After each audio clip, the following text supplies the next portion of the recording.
Saludos a todos, bienvenidos a La Voz del Viento. Estamos en una sesión muy especial porque vamos a tratar de hablar de dos mundos que a priori parece ser que estamos a cierta distancia, pero que nos une pues el idioma, y no es otra cosa que realmente la cultura y el sentimiento hispanoamericano, normalmente en YouTube, por ejemplo, nos une ese gran público que tenemos también en Sudamérica, en todos los países latinos, que directamente tenemos distintos puntos de vista, seguramente, entre los países y en cuanto a nuestra cultura, pero que aún así hay más unión de la que nosotros sabemos incluso, y estamos más cerca, seguro, de lo que parece. Pero para hablar de la filosofía, economía y todo esto que también nos vincula de alguna manera, pues tenemos con nosotros a Antonini de Jiménez. ¿Qué tal estás, Antonini? Pues es un placer, muchas gracias de invitarme a tu programa La Voz del Viento, y bueno, pues aquí dispuesto para enfrentarme al toro.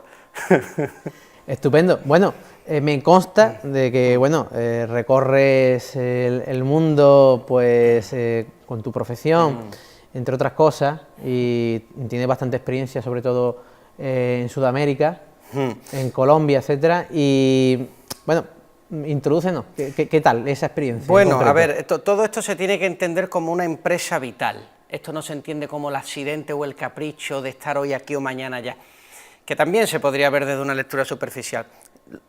Las dos primeras obras de la humanidad que empiezan con Homero son la Ilíada y la Odisea, ¿no? La Ilíada es de la piel hacia afuera, la conquista de Troya.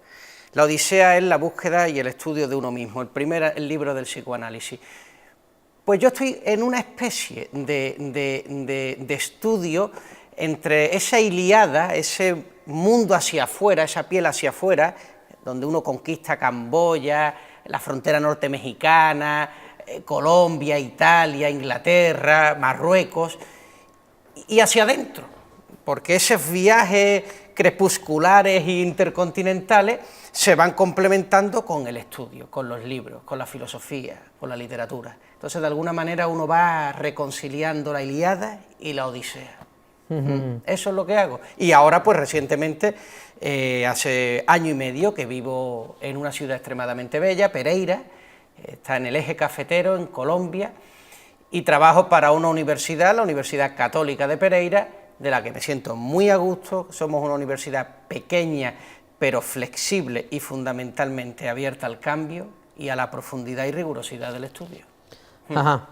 Bueno, la verdad es que esas perspectivas que tú alcanzas, ¿no?, con esos viajes y ese trabajo que haces realmente en Pereira, etcétera, yo sé que te aporta una visión un poco distinta, bueno, de aquel de que sea, por ejemplo, del español, que tiene un concepto y unas ideas preconcebidas de lo que es América y de lo que son cada país, por ejemplo.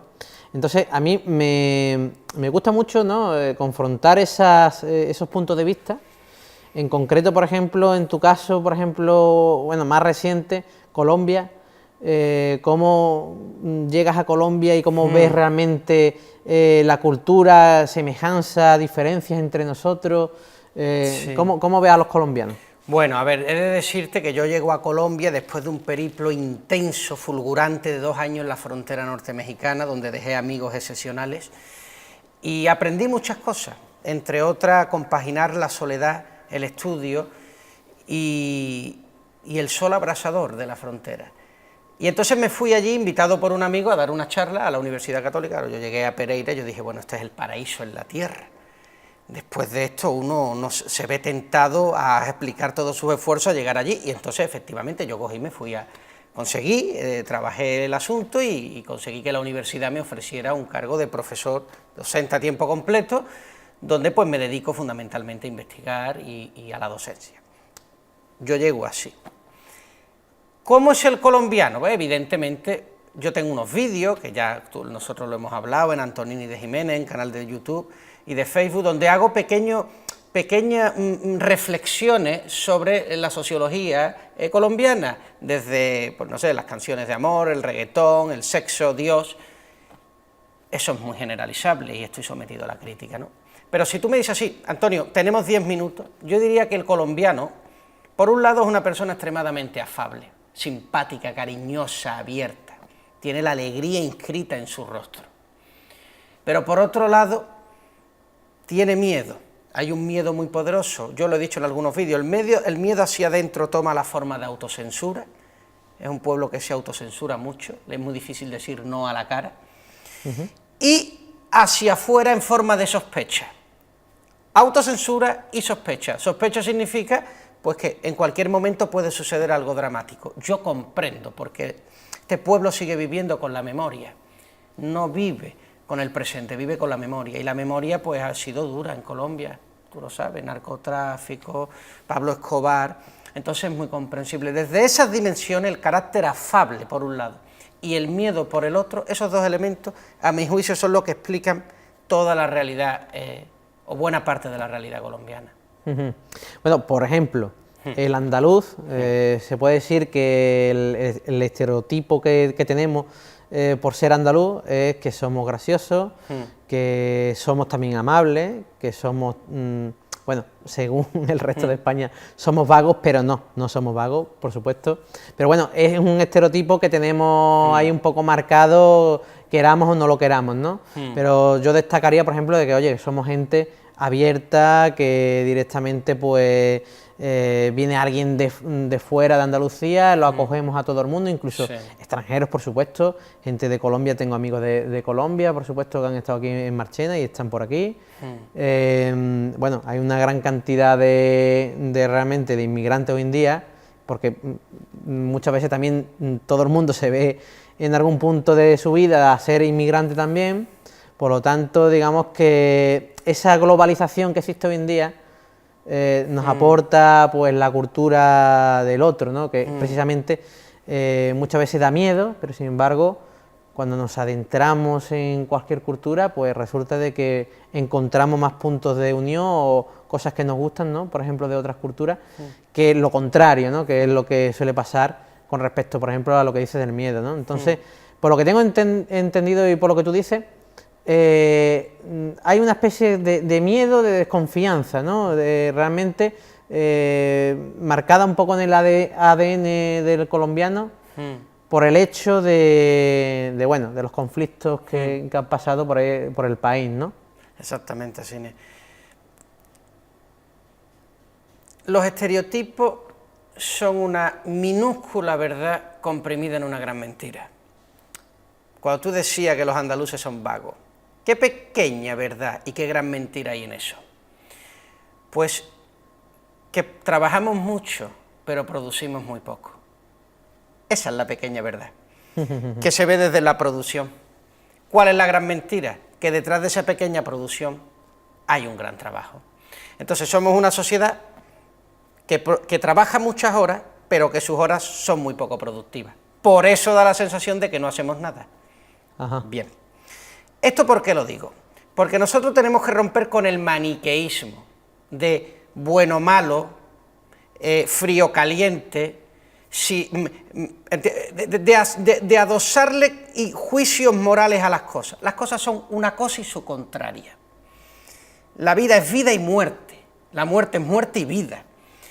Y en este sentido, los miedos existen en todas las sociedades, en todas. Sin embargo, hay miedos que embrutecen y miedos que liberan.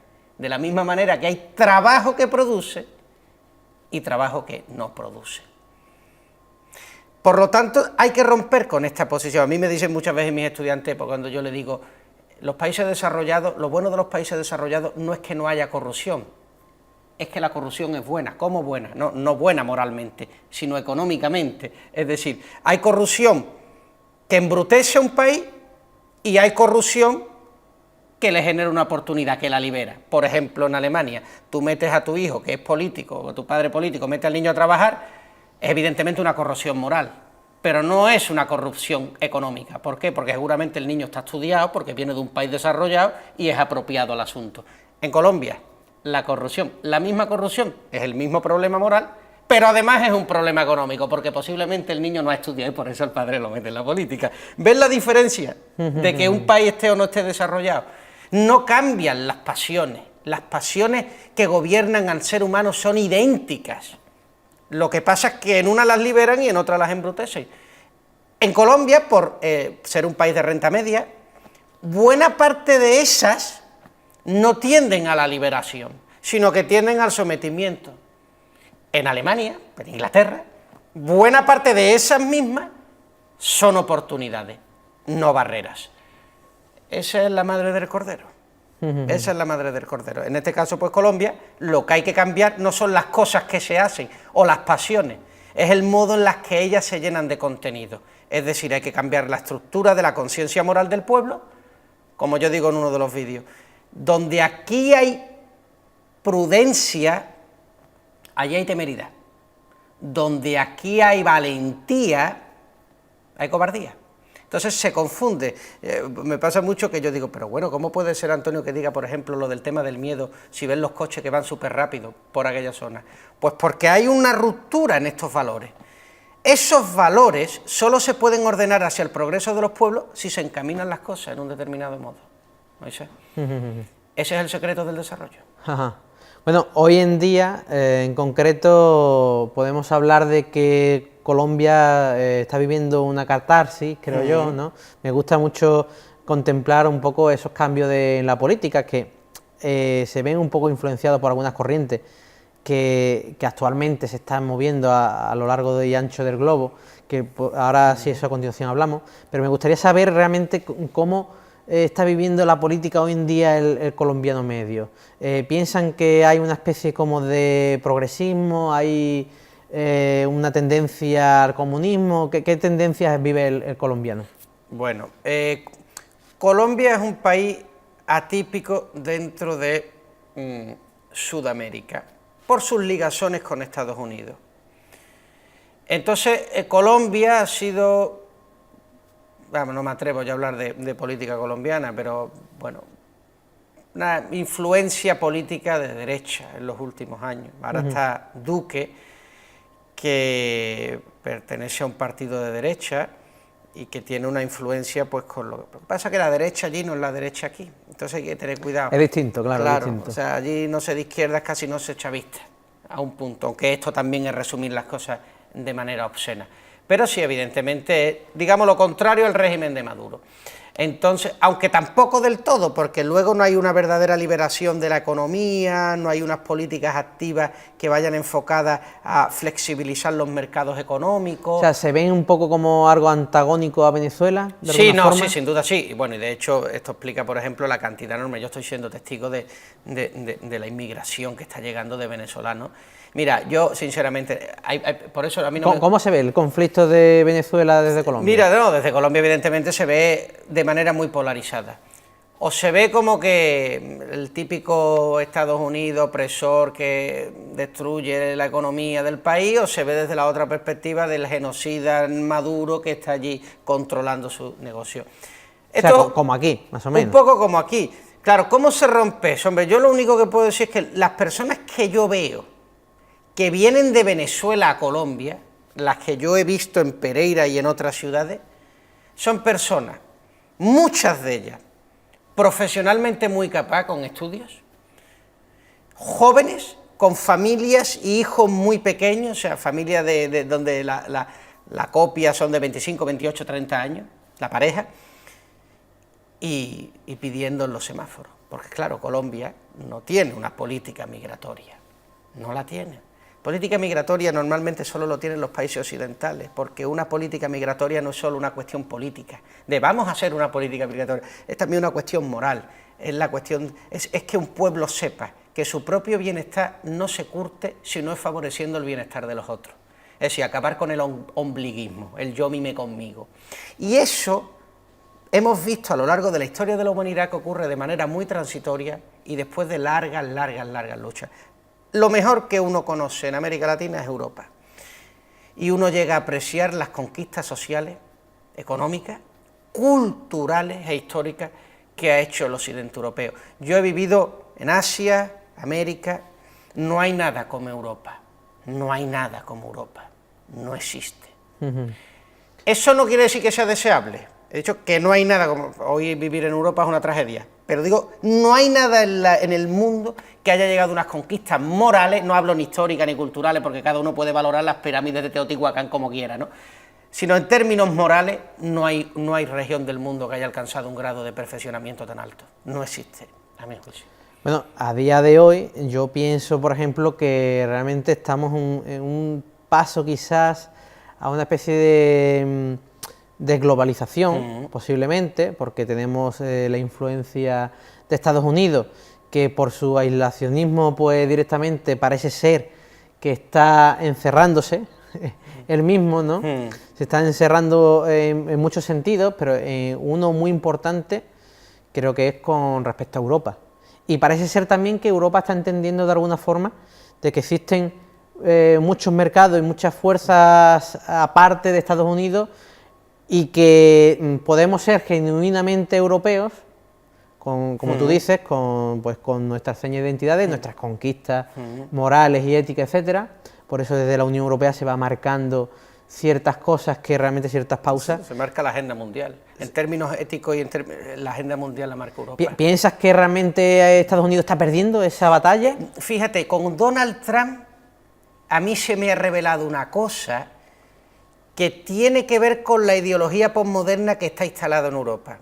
Ideología posmoderna, para resumir, Podemos, para alguien que diga, y esto de posmoderno lo simplificamos, ideología Podemos, que es lo siguiente. Nosotros hemos criticado mucho a Estados Unidos, ¿no? Como diciendo, bueno, es que Estados Unidos... No.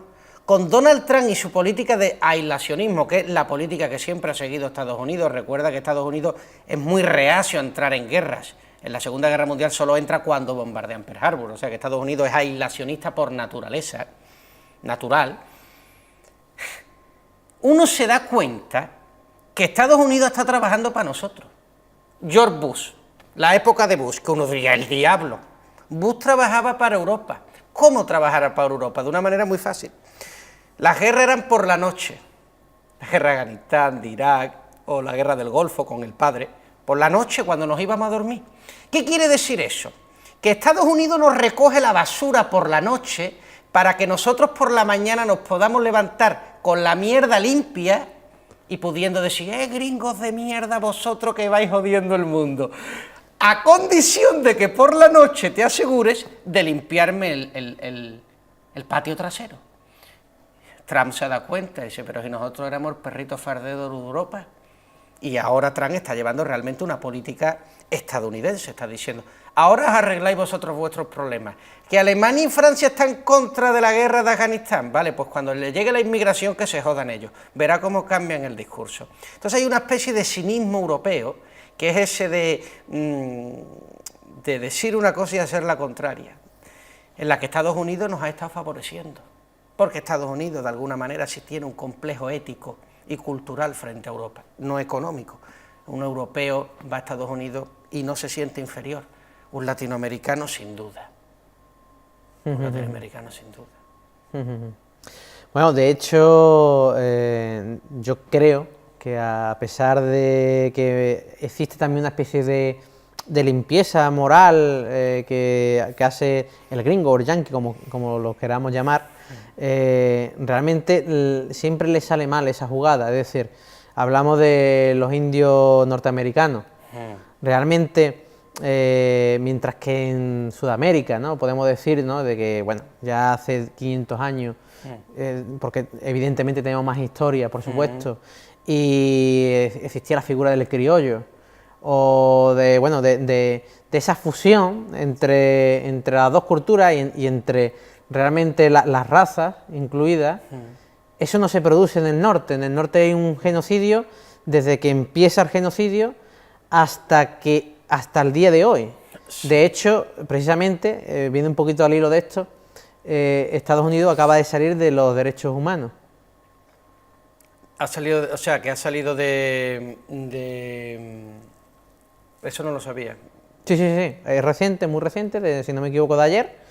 Ellos directamente se han salido y entonces no pertenecen ya pues a esa comisión que evidentemente estimo que... Tú dices la Comisión que de es muy Derechos buena. Humanos que pertenece a la ONU, ¿no? Sí, sí, Es la que exactamente, claro. sí. No, a ver, tú puedes conquistar y destruir, y en ese destruir civilizar o empobrecer. La conquista exige destrucción, pero hay destrucción que civiliza y destrucción que embrutece. La gente dirá, pero ¿esto cómo es? Si conquistar ya es una palabra fea, éticamente espuria. Esto es el ser humano. Uno puede amar matando, la maté porque la quería, o puede amar liberando, la amé y construí el Donatello de Miguel Ángel. ¿Entiende a lo que me refiero? Entonces, España conquista, sí, y en su destrucción civiliza. Eso es lo importante del asunto. Llegan las universidades, llegan los jesuitas, llega la razón, la magia desaparece por la religión, el pensamiento mítico es sustituido por el pensamiento racional. Eso es civilización. Ese es el punto que yo quiero que quede claro, porque a veces se asocia que todas las conquistas son iguales. No, no todas civilizan. En todas hay muertes, sí hay muertes, es inevitable, pero hay muertes que llevan a la civilización de los pueblos y hay muertes que llevan a sus condenas, ¿o no?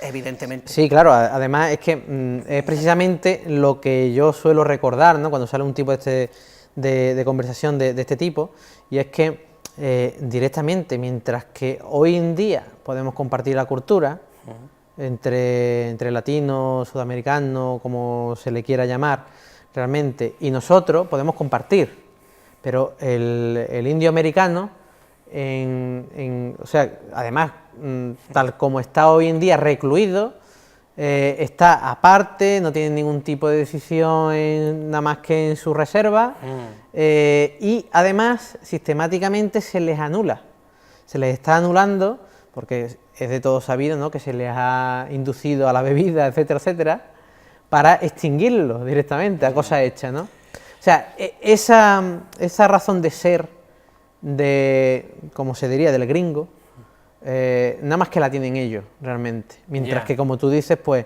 sí, nosotros, o los que fueron allí, porque realmente hay que entender que históricamente los que estamos aquí no somos herederos de los que fueron a la conquista. No, claro. Que es un dato muy curioso también. Y luego el tema de los gringos, porque es Inglaterra, el país protestante. Inglaterra es una isla, es muy suya. Cuando se va a Estados Unidos sigue siendo muy suya. Luego llegan oleadas importantes de irlandeses, etcétera, etcétera.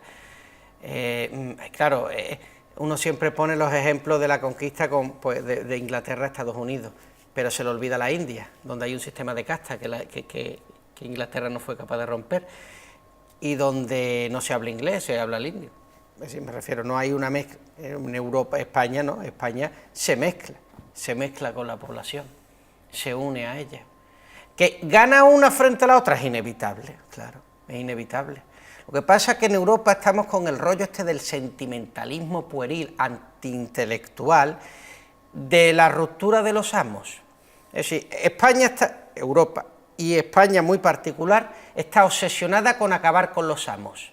Ya sean estos las figuras de los padres, de los obispos, del heteropatriarcado, del hombre frente al animal, del ecologismo o el animalismo.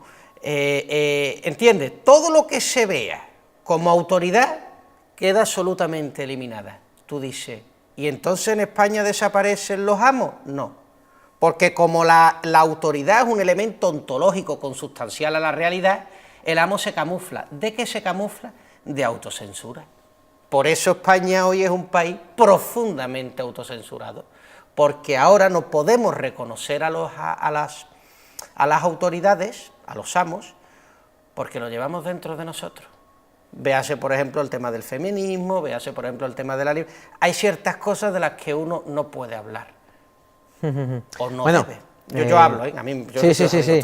A ver, yo pienso, ¿no?, que hoy en día, pues sí, puede existir un tipo de censura, ¿no?, que nos impongamos de alguna forma, y que culturalmente, socialmente, como estamos viendo, como en el fenómeno del feminismo, Yo lo entiendo más bien que es un fenómeno que realmente nos va a dejar pues cosas buenas y cosas malas, como cualquier otro, ¿no?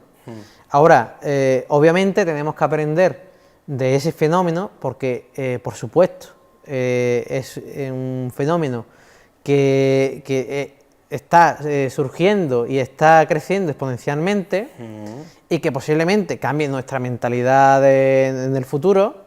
Por lo tanto, yo reniego siempre y renegaré siempre de la censura, pero directamente creo que esa catarsis también nos aporta algo y tenemos que comparar y tampoco volvernos tampoco radicales en ningún sentido. Ya.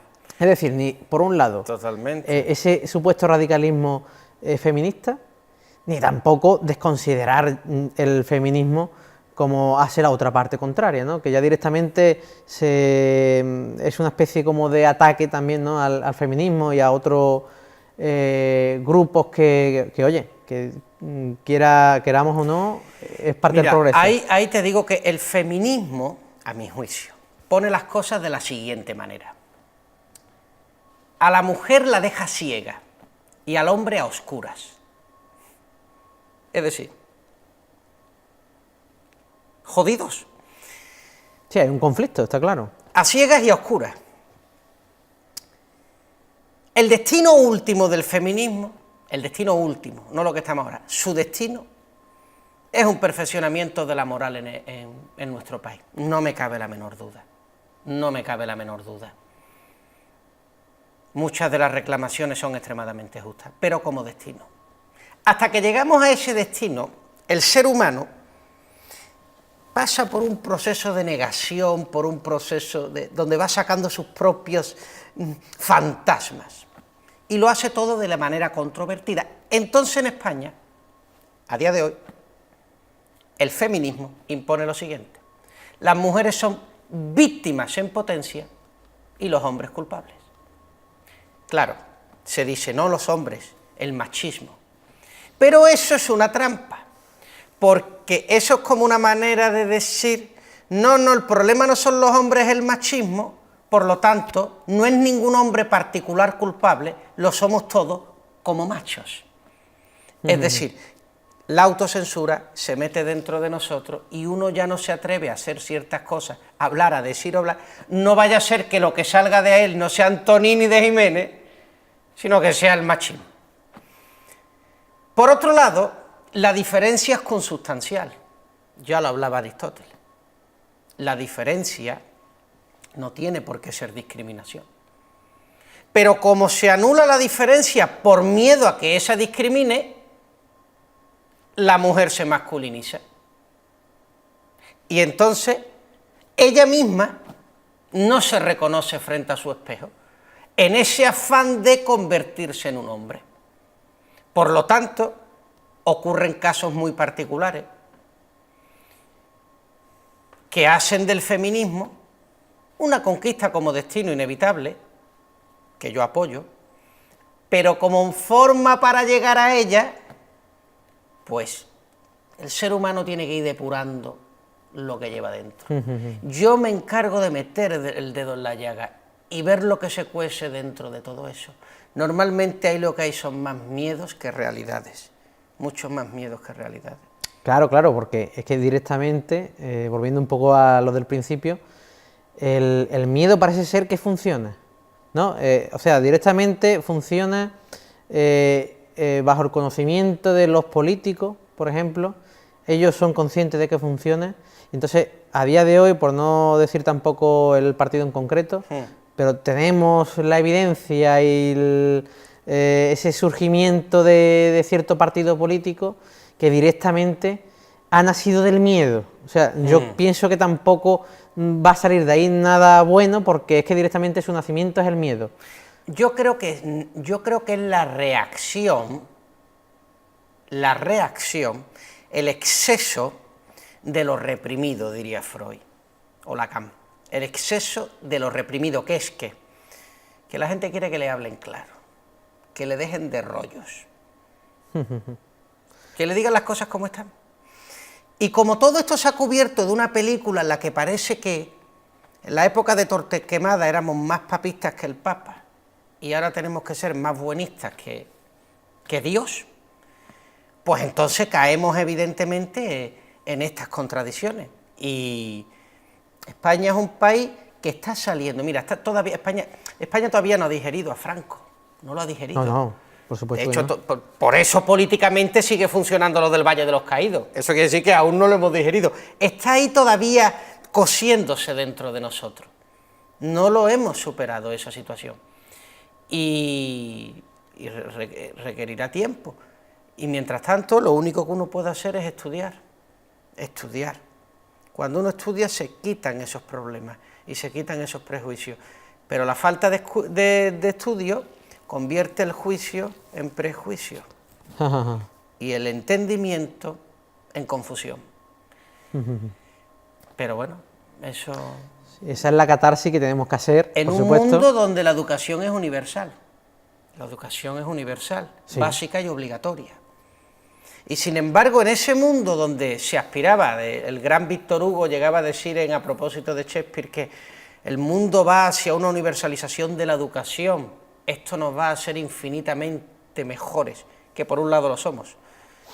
Y sin embargo, el nivel de mediocridad también ha incrementado. O sea que somos un mundo donde cada vez consumimos más cultura y somos más mediocres. Y pasamos más tiempo viendo Telecinco y estas cosas, ¿no? Bueno, esa es la ambivalencia que no se puede destruir. No se puede destruir esa ambivalencia. Entonces, claro, la tienes que llevar contigo e ir reconciliándola poco a poco. Si lo consigues bien, si no, pues se reconciliará ella consigo misma. Así que no... Es como, por ejemplo, hoy hablábamos, ¿no? Tú me comentabas esta mañana del tema del mercado, ¿no? Del tema de la intervención. Bueno, sí, el tema liberal, ¿no? Que hay una moda, yo lo veo así, ¿no? De que realmente parece ser que el liberalismo más o menos americano de alguna forma se está expandiendo como una especie de corriente política que está llegando hasta nosotros, donde hay partido, no sé si es el PELI, si no me equivoco, Partido Liberal, que parece ser que es una especie como de corriente, de que, bueno, que va a ser un poco salvadora de alguna forma y que está dentro de lo que es el capitalismo, pero de una forma, o sea, nos da a entender de que nos hace mejores, ¿no? Porque ese capitalismo es beneficioso para todo el mundo. Ya. Ahí yo tengo en uno de los vídeos que saco de Antonini, yo digo, el capitalismo vence, pero no convence. ¿Por qué? Porque vence es evidente, ¿no? Ha vencido, no hay que explicarlo. Pero ¿por qué no convence? Porque hay algo en nosotros todavía que nos dice, eso no, eso saca lo peor de nosotros. No es verdad. Saca lo mejor. ¿Cómo lo mejor? Sí. ¿Y eso lo odiamos? Sí. ¿Por qué? Porque sale de una manera en bruto, sale de una manera torrencial. El capitalismo pone a las personas en su sitio de una manera muy delicada, negándolas. Es decir, y yo lo digo, el capitalismo nos beneficia a todos como colectivo y nos perjudica como individuos. El comunismo nos beneficia como individuo y nos perjudica como colectivo. Por eso los países comunistas no pueden crecer y los países capitalistas solo saben crecer. ¿Y esto por qué? Pues porque lo que alimenta la pasión que gobierna la prosperidad económica es la competencia en el capitalismo. ¿Y la competencia qué es? Fundamentalmente es negación. La competencia es, usted lo hace muy mal y ese otro ya lo hace más barato y de otra manera que tú. Por lo tanto, el capitalismo te obliga a sentirte insatisfecho contigo mismo. Te obliga a decirte que hay alguien que lo está haciendo mejor que tú y que da igual lo que hayas hecho. Si nosotros fuéramos seres profundamente autocríticos, personas que hurgáramos en nuestras heridas, en nuestras pasiones más desaforadas, en nuestros íntimos y recónditos pensamientos espurios, amaríamos el capitalismo. Pero no, nosotros somos mucho más condescendientes con la parsimonia, somos mucho más autocondescendientes con nuestros fallos, somos muchos más de que cuando alguien te dice algo, una crítica, te dice, pues mira el otro. Entonces, ese aspecto más ruin de la persona hace que la persona favorezca lo permanente frente al cambio. Y el capitalismo, que es competencia, es cambio. Y el cambio es hiriente. Uno me dirá, no hombre, Antonio, mira la pobreza, mira la desigualdad, mira las cosas. En ningún momento en la historia de la humanidad hemos estado mejor en todo eso. En ningún momento. Por lo tanto, ese no es el problema. Eso es una excusa para no mirarse usted a sí mismo. Me dirán, no, pero es que las desigualdades son infinitamente gigantescas. Véase el libro de Thomas Piketty, donde habla perfectamente del incremento de... ¿Que las desigualdades han incrementado? No, las desigualdades ya son solo económicas. En la época en el siglo XV, en el siglo XVI, las desigualdades eran de sangre. Uno era marqués, o duque, conde de Olivares, o era plebeyo, y eso no lo cambiaba nada. Por lo tanto, no me pueden hablar de que las desigualdades... ¿Esto sé qué es? Es uno mismo, que prefiere a alguien que le diga que es guapo a alguien que le diga que no lo es. El capitalismo te recuerda que eres mortal y que tu obra es tan limitada y caduca como la de aquel otro que te adelantará. Por eso no convence. Bueno, no convence, obviamente tiene ciertos fallos que desencadenan pues ciertas cosas que bueno, que ya sabemos, que además propicia a lo mejor, o es propiciado también, o incluso es asumido por cierta élite política, la cual sabe cómo funciona y lo controla a su antojo. Entonces se crea esa desigualdad que, como tú dices, no es realmente de sangre del todo, pero sí podemos hablar de una especie de élite, ¿no? Que opera por encima nuestra, ¿no? Y que al final crea una especie, a su antojo crea el caos y crea el orden, ¿no? Es que la gente se cree que cuando yo defiendo esto estoy hablando del liberalismo. Yo no estoy hablando de liberalismo. Es que una cosa es liberalismo y otra cosa es capitalismo, señores. Yo estoy a favor de la intervención del Estado. No es que esté a favor, perdón, no estoy a favor. Es que es inmanente, es absurdo que yo esté a favor o en contra. El capitalismo es imposible sin el Estado. Lo que pasa es que la gente se cree que capitalismo es mercado privado. No, el mercado privado es una pata. ¿O es que existe un país capitalista donde no haya intervención estatal? No existe. Volvemos a lo que hablábamos antes de la violencia y a lo del dualismo. Es que una intervención estatal puede servir para anular la economía privada o para expandirla y fomentarla. Es que, ¿te acuerdas cómo con la corrupción? Sí, es que ese es el problema que tenemos, que nosotros asociamos a las categorías una única identidad. No, tienen las dos, son ambivalentes. Las cosas son ambivalentes. Entonces, la intervención estatal también es ambivalente. El mercado privado también es ambivalente. Por ejemplo, Camboya. Camboya es un país donde no hay intervención estatal, donde solo hay mercado privado. Sin embargo, no es capitalista. ¿Entiendes? ¿Por qué? ¿O es un capitalismo primitivo? ¿Por qué? Pues porque ese mercado privado, en lugar de fomentar el florecimiento económico, lo anula, porque el espíritu moral del pueblo camboyano, prefiere la tradición al progreso, por razones que no vamos a entrar. Y sin embargo, en Estados Unidos, la intervención estatal es fuerte, no se me negará. En leyes, en presupuestos, no se me negará. Mucho más alta que muchos países latinoamericanos, que hablan, por ejemplo, Colombia. Sin embargo, la intervención del Estado en Estados Unidos alicienta y empuja el mercado privado hacia adelante, acabando con los monopolios, con los oligopolios, con la ley Sherman que acababa con los oligopolios. Y a lo mejor en Colombia el Estado lo que hace es quitarle el protagonismo al mercado. Entonces no estamos hablando de un problema del Estado o del mercado, estamos hablando de qué Estado, qué mercado, qué capitalismo. Claro, hay que hacer un poco hincapié en que obviamente no todas las políticas, no todos esos conceptos de liberalismo, capitalismo, etcétera, etcétera, va a funcionar en todos los sitios con éxito, etcétera, etcétera, porque también se depende, pues, deduciéndolo de tus palabras, Antonini, pues de la cultura, de la filosofía, del grado de expansión que tenga una cultura en su progreso, etcétera, etcétera. Hay muchas personas que leen para confirmar prejuicios. Y tú dices que esta persona se lee 200.000 libros al año. No significa nada. solo ha colmado una de las patas del entendimiento. Y es que tú puedes utilizar libros para defenderte o puedes utilizar libros para liberarte. En el hecho de leer no hay nada en ello noble. Como no hay en ello nada noble, empezar hablando de, como hablábamos antes, de la violencia o de la falta de violencia.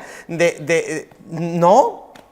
Nosotros hemos conseguido reducir al mínimo la violencia física en Europa. Y es algo extremadamente noble. Pero no podemos acabar con la violencia. Fíjate qué curioso, que en un momento en la historia de la humanidad en España, donde los niveles de violencia física son más bajos que en ningún otro sitio del mundo y de la época de la humanidad, hoy día hablamos más de violencia que nunca. Es decir, la violencia se ha reducido y nuestra preocupación por ella se ha incrementado. Pero uno tiene que entender esto para saber dónde está. Entonces, ¿está en un problema físico o está en un problema de moral, de la mente? Evidentemente está en un problema de la mente, porque si uno mira los registros históricos, ya vemos hasta obsceno las corridas de toros, cosa que era impensable en cualquier otro momento histórico de la España, ¿o no? Sí, sí, no, totalmente. Y sin embargo hoy hablamos de violencia más que en la época donde se cometían verdaderamente actos violentos, ¿no? Bueno, pues esto hay que tenerlo muy en cuenta. Claro, a ver, hay que entender también que el proceso que tiene el ser humano medio, particularmente mental, basado en el conocimiento, que nos puede llevar por un lado a la filosofía, pero que por el otro, digamos, tendríamos un poco lo que se podría decir la espiritualidad, y que no hay que descuidar, por supuesto, porque también enriquece ciertas partes oscuras, por ejemplo, en el sentido del capitalismo, enriquece la moral, entre otras cosas, y por supuesto, yo creo que ahí también tú has podido comparar un poco, ¿no? ¿Cuáles son las diferencias o qué experiencias, por ejemplo, tú has llegado a tener, por ejemplo, a ese nivel, ¿no? De que no solamente los países, pues en su cultura, etcétera, son capitalistas o son materialistas, sino también cómo han interpretado también la espiritualidad, la divinidad. Todo. ¿Qué nos puedes contar de eso? Mira, por ejemplo, el sexo. No hay nada más espiritual que el sexo. Yo me pongo la mente de una persona de España. Cuna del sexo idílico, Puerto Rico, Colombia. ¿Por qué? Pues evidentemente porque las mujeres embellecen sus atributos femeninos con la mano del cirujano. Vale. ¿Qué se resuelve? Que aquello tiene que ser un portento sexual. No es cierto. ¿Cómo no es cierto? No es cierto. Volvemos a lo reprimido, por ejemplo, para que veas el antagonismo del ser humano. Es una sociedad machista donde los valores imperantes son los valores sexuales del varón, por lo tanto, el reconocimiento de la mujer pasa por satisfacer visualmente al hombre. Pero una cosa es el reconocimiento y otra cosa es que se acueste contigo. En eso impera el tradicionalismo del pueblo. Por lo tanto, uno ve y no es nada de jauja. Es decir, las cosas, digo porque hay una ruptura importante, ¿no? O en Camboya cuando vivía con el tema de la religión. Camboya oficialmente es un país budista, del budismo Theravada, de la corriente Theravada de la India. Bueno, vale. Y sin embargo, cuando tú vas allí, a las pagodas, que son las iglesias budistas, uno se da cuenta que realmente el camboyano no cree en Buda. Es animalista, o sea, es animista, cree en espíritu, en la vaca sagrada, ¿entiendes? Su estado de la conciencia moral es todavía primitivo. Y sin embargo yo, si llego con el complejo europeo, mira, Europa y España en particular, se tiene que quitar el complejismo de ¡ay, qué bonito! Porque, mira, en Camboya yo me reía mucho, porque llega la gente y, bueno, yo vi varias cosas, por ejemplo, yo vi cómo, y no voy a hablar de la ONG que lo hacía, haciendo una foto a unos niños en una de estos de basura, trucando la foto, es decir, los niños están jugando alegremente, los meten ahí, los ponen tristes y luego le da 3 o 4 dólares a cada uno. Esa es la foto que luego te llega aquí para tal. Ajá. No todo es así. Interesante. No todo es así, pero yo eso lo vi. Sí. Yo eso lo vi. Bueno, no te voy a decir que no todo es así, buena parte de eso es así. O sea, el tema de las ONG, que es todo el sentimentalismo barato europeo, el mismo sentimentalismo que gobierna la inmigración que viene de África, o el mismo sentimentalismo que gobierna todos los flujos ecologistas, feministas, animalistas y todos los istas, vienen de haber estudiado muy poco, o mejor dicho, haber estudiado para confirmar prejuicios y no haber viajado para pagar impuestos, sino haber viajado con cámara de fotos como turista. Porque no se puede explicar que tú llegas a un país como Camboya, que es el negocio puro de las ONGs, el negocio de la pobreza. A mí me decía, ¿cuál es el mayor activo económico de Camboya? Su pobreza. Es la mayor fuente de riqueza en Camboya es la pobreza. Claro, ¿por qué? Pues porque primero porque llegan ONG a hacer planes que no tienen nada que ver con el país, sino con los prejuicios de aquel que llega, europeo o americano, y dice, no, aquí hay que poner aquí tal, y claro, no hay una concordancia con la realidad. Tú dirás, antes Antonio, alabaste a Europa, y la sigo alabando. Esto no quiere decir que no la pueda criticar, no ha llegado a su estado de perfección.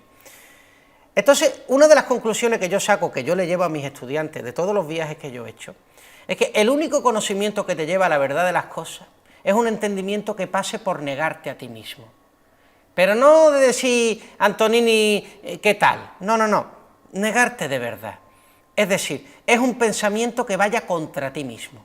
Si no piensas contra ti, es un pensamiento para confirmar prejuicios. Si no trabajas contra ti, es un trabajo que va para confirmar tu bienestar. Contra ti no quiere decir que te pegues con un látigo. Contra ti es contra esos prejuicios y esa sustancia ideológica que gobierna tus vidas, tus días. Es decir, que no sea la ideología la que hable por ti, sino que te enfrentes a ella y seas capaz de hablar por ti mismo. Si no, te conviertes en eso. Y Camboya es que es perfecto. Bueno, Camboya hace un reflejo. También ocurre en Colombia, pero Camboya, como es radicalmente más pobre, se ve fundamentalmente todos los dolores de Europa, se ven en Camboya. Todos los europeos que están en Camboya, uno puede ver los dolores. Y los dolores es, básicamente, que todavía no hemos asimilado, digerido el bienestar tan profundo que hemos alcanzado. Todavía tenemos la cosa de decir, no, yo no puedo decir que soy mejor que el otro, yo no puedo decir mejor que, porque si no esto queda mal y tal, todo es igual. No, todos no somos iguales. Pero por yo decir eso, en ningún momento justifica que yo trate a una persona de manera diferente a mí. Y eso es lo que tiene que distinguir Europa y el pensamiento español. Que una cosa es la realidad de las cosas y otra cómo me relaciono con ellas. Yo me relaciono como iguales, pero tengo que meter el dedo en la llaga. Si no, lo único que hago es confirmar prejuicios. Sí, por aquello de que yo creo que la única forma de que al final mejoremos, estemos en cualquier punto del planeta, es ampliar la conciencia, ya sea aplicando una buena lectura, claro, una buena cultura, una buena visión de los contextos, de qué es lo que sucede detrás de las ONG, cómo podría desarrollarse realmente un país que supuestamente damos por hecho de que están condenados a que, bueno, los países de África que están condenados a que jamás puedan crecer ni desarrollar una economía en condiciones, ¿no? Y sin embargo, pues hay fórmulas, por supuesto, se conocen a día de hoy y además claro, estoy seguro que Antonini y en la las voz conoce. Del viento, por ponerte una cosa, si tú te vas a Camboya y tú miras a las ONG y al pueblo camboyano, tú puedes interpretar esto, por lo que dedicáis en este programa también al tema del misterio, con el tema de los extraterrestres. Tú dirías, ¿y esto qué tiene que ver? Pues muy fácil, tú fíjate, la figura de las extraterrestres lo encargan las ONG, y la figura del pueblo la encarnan los camboyanos. Unos vienen dominando a los otros, moralmente, son los superiores, dictan sus propias políticas, el otro pueblo solo se tiene que adaptar y someter a ellas. Y sin embargo, no entiende de lo que está hablando, no lo conoce. Esa falta de conocimiento es lo que lleva al miedo. Pues a veces nosotros hablábamos, los extraterrestres no es la figura idílica, a lo mejor solo del platillo volante. También está precisamente en la realidad. Es decir, se puede hacer un estudio profundo sobre la cuestión del misterio, sin caer en las tentativas de he visto un ovni girando en medio del sol. se puede ser mucho más profundo y mucho más riguroso hablando, por ejemplo, de lo desconocido. Porque es que lo desconocido está aquí. Lo desconocido es el primer instante de lo conocido.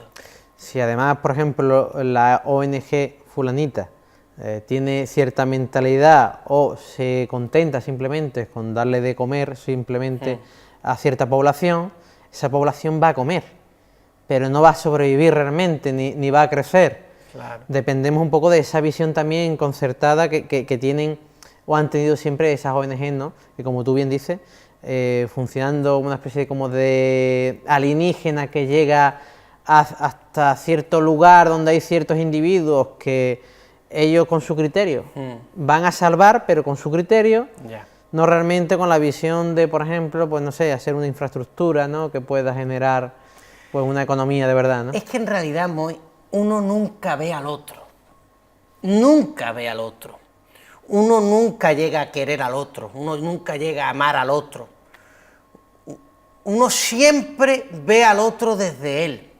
Otra cosa es cómo sea él. Puede ser un tío que niega al otro, o sea, que afirmándose lo niegue, o puede ser una persona con un relativo nivel de complejidad donde su bienestar pase por ayudar a los otros, pero no desde los otros, desde sí mismo. Por lo tanto, toda la ayuda al desarrollo pasa por confirmar o por satisfacer mi propia inclinación, no la del otro. Yo no le pregunto, oye, dime tú, ¿qué es lo que necesito? No, no, no. Sino que yo hago para ti aquello que conviene a mi persona. O mejor, convengo para ti aquello que le da sentido a mi vida. Y entonces las ONG se convierten en clases de sesiones de psicoterapia. El pobre es el antídoto para sanar mis propios problemas mentales, que ya venga del pobrismo, de angelito, o también muchas veces dice, si tú quieres realmente, si realmente estás contra los pobres, lo mejor es votar un partido que ayude a los pobres. Es decir, porque de alguna manera dice, ya ellos se encargan del asunto, ya me puedo yo dedicar a otras cosas, ¿no? Entonces yo he visto a muchas personas en Camboya, amantes de la pobreza y contra los pobres. Otra paradoja. Suele pasar. Suele pasar. Se invade un país y después, cuando nos acordamos, le ofrecemos ayuda. A destiempo, además. Y la ayuda etcétera, que nosotros etcétera. consideramos que tiene que ser ayudada. La oportuna, la ayuda claro. que para nosotros tiene la que sentido. expíe nuestras culpas y ya está. Eso es, una expiación de culpas. Y todo tiene que ver, en gran medida, todo tiene que ver con la religión. Y salvo la parte católica, que hace, fíjate qué curioso, la única ONG que funciona son las ONGs católicas. ¿Sabes por qué? Bueno, católicas, religiosas. ¿Sabes por qué? ¿Por qué? Porque son las únicas que no tienen que expiar culpas, ya tienen a Dios. Es decir, en realidad las ONGs laicas funcionan con un componente religioso trascendental. Son, como tú has dicho, expiadoras de culpa. El pobre me expía la culpa por medio de la donación que yo hago. Si las ONGs católicas ya tienen al sacerdote para eso, entonces sí se pueden dedicar realmente a mirar al otro. De hecho, en la ONG católica jesuita, las que yo atendía en Colombia, en Camboya, no empiezan a ayudar al camboyano hasta que aprenden camboyano. Para empezar, antes aprendo tu idioma. Eso es imposible que pase en una ONG laica, imposible. Por eso, porque fundamentalmente tiene un componente. Entonces, cuando se dice a veces, vamos a acabar con las religiones para poder ser laico. No, no, no. Si realmente quieres ser laico, pon un crucifijo en tu casa. Porque si no, corre el riesgo de que conviertas tu sociedad en un crucifijo. ¿Qué está pasando en España? Buenos y malos, el infierno y el paraíso. ¿Quiénes son los malos? Los hombres, las buenas, las mujeres. ¿Quiénes son los malos? Vox, los buenos, Podemos. ¿Quiénes son los buenos? Podemos, los malos, ¿entiendes? Convertimos la sociedad en una sustancia teológica. ¿Por qué? Porque hemos sacado de nuestra privacidad a Dios. Si tú quieres realmente ver la sociedad con un punto de vista neutral, ve a la iglesia. Pero claro, esto si yo lo digo así, en la televisión la gente no nos entiende.